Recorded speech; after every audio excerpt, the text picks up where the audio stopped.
Hello everyone, my name is Gabby and welcome back to another Dragon Ball Super Review. This time we're reviewing episode 38. The next battle of the tournament is Vegeta vs. Hit, the final opponent of Universe 6. If they beat him, they win the entire tournament. Except Hit is no pushover.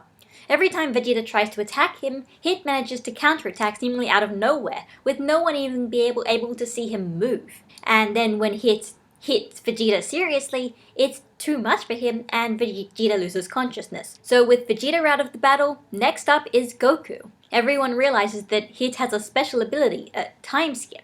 He's able to stop time for 1/10 of a second, and he uses it just as an opponent is able to hit him. Understanding that, Goku gets a strategy. When the battle begins, he manages to predict where Hit will move in that short time skip and changes his movements to block him. And as he starts to get some good hits, Hit decides to start taking the fight seriously. So, what did I like about this episode? Well, first of all, the animation. Naoki Tate is like the hero we deserve. He's our Lord and Savior. For those of you who don't know, Naoki Tate is basically, he was this episode's animation supervisor.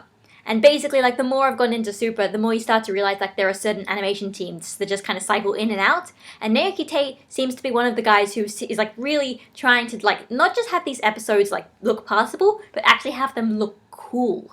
And it's even more ridiculous because he was known at the beginning as the episode 5 guy. He was responsible for episode 5. But now, you can't just say this guy is crappy at animating or something, because this episode just looked great. Obviously, there was some stuff that was a bit off-model, but the actual animation of itself, it was just really cool. I can't really show you because I don't want to put actual clips of the episode, but let's put it this way. They had it that even, Vegeta falling back, getting hit and falling on the ground could look dynamic and awesome. So basically, if you guys haven't seen the episode, I don't know why you'd come to my review if you didn't see the episode, but just watch the episode again and just look at just how great the fights looked. And if you don't even want to look at the episode again, or if you don't want to look at the episode, I might put some links in the video description to just short segments of the episodes where the animation was just really, really cool. So you guys can just look at it and then look it over and over again as many times as you want and just get mesmerized by the movement. Also, I really do like Hit's ability. We were, everyone was just, it being foreshadowed since the very beginning that Hit was clearly powerful, and Hit seemed to have some kind of strange ability, and it seemed like this, now we know what it is. He can stop time for a very brief second, and he just kind of uses it, and he can just abuse it so that anytime someone tries to hit him, he just stops time and just quickly changes position. Changes so quickly that, that no one can even realize it's stopping time. It's just he's just really good at reacting, but no, he just does these brief time stops, and it makes sense, and it explains why he could beat someone who's on God tier, and even if he is really powerful on his own as well. But so it's he's really powerful and he has this ability. So I'd say it's a very good villain antagonist, the last antagonist of this tournament. He's legitimately enough of a threat that we have to wonder, how is Goku going to win? I mean, some people brought up that technically Goldo could stop time as well. So, this isn't new, but this actually feels like it's being really implemented really creatively. Hit isn't just using it whenever he feels like it, he's just using it specifically, he's kind of saving it, specifically, when someone's trying to attack him, and it's it feels strategic, this fight seems strategic, and I love it, and it's great. And then there's Goku. Because, after Vegeta gets beaten by Hit, Goku is up next because he was able to come back, because technically the only reason he lost was because Frost cheated.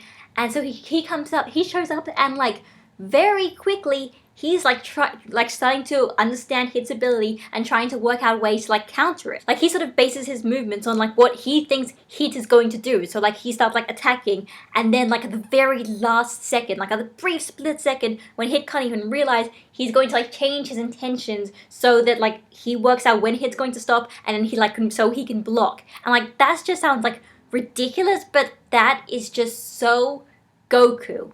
Goku is back. This is just like him. This is what Goku was always like, especially in Dragon Ball. If you throw Goku in a combat situation, very quickly, Goku will learn to adapt. He's a fighting genius. That's what he was like for the entire story.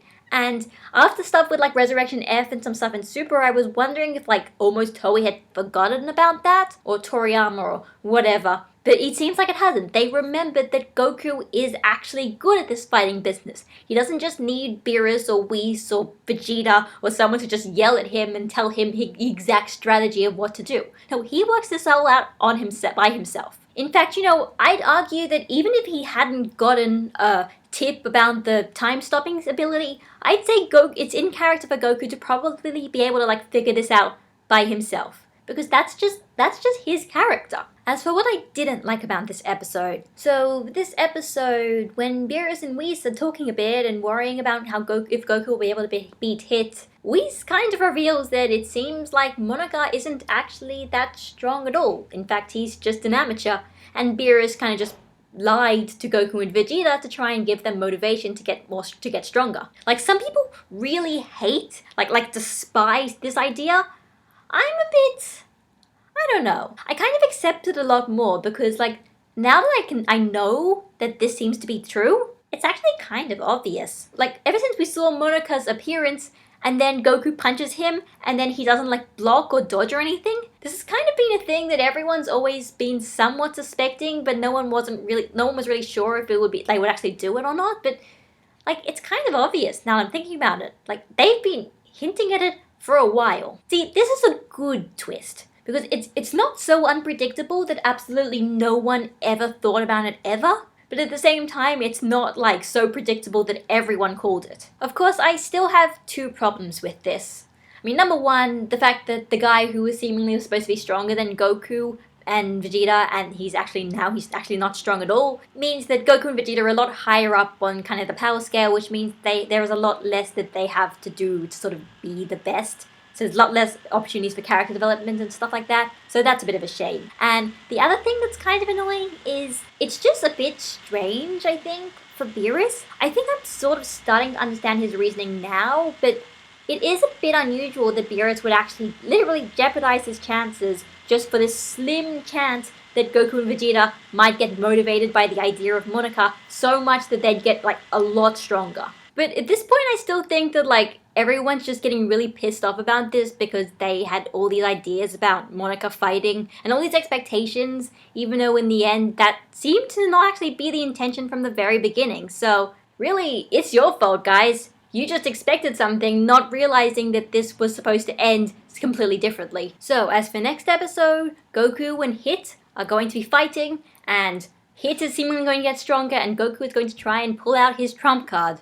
Whatever that trump card is. Some people know what the trump card is, don't spoil it. Don't spoil it for you guys haven't read the episode synopses. But either way, it seems like the fight's going to actually it might actually end next episode, which is actually kind of crazy. This tournament is almost over. It is actually almost over.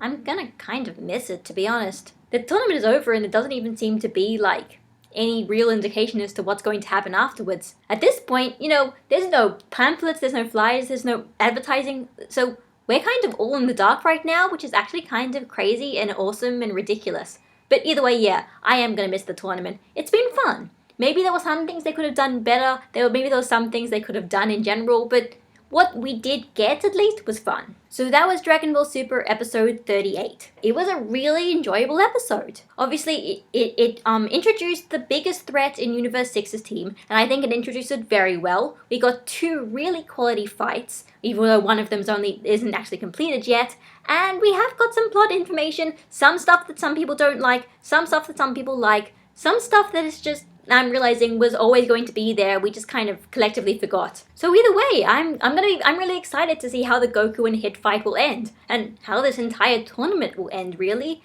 what's going to happen? Really, at this point, we're almost all equally clueless, and that's probably the most interesting part. So this is Gabby signing out, and I'll see you all next week. Bye, guys.